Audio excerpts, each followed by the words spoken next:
Itinalaga ni Pangulong Ferdinand R. Marcos Jr. si Undersecretary Maria Cristina Aldeguer Roque bilang Acting Secretary ng DTI epektibo simula ngayong araw.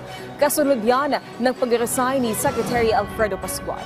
Ayon sa Presidential Communications Office, naging malaking bahagi si Roque sa pamumuno ng MSME Development Group ng DTI kung saan naisulong ang iba't ibang programa at inisyatiba ng maliliit na negosyo. Bukod dyan, si Roque din ang humawak sa iba't ibang sangay ng DTI gaya ng Bureau of Marketing Development and Promotions o Top Program Management Office maging ang Comprehensive Agrarian Reform Program Management Office. Nauna nang sinabi ni Pangulong Marcos Jr. ang kahalagahan ng DTI sa paglago ng ekonomiya ng bansa. At naniniwala ang punong ehekutibo na nararapat ang posisyon ni Roque dahil na rin sa kanyang dedikasyon at paraan ng pamumuno.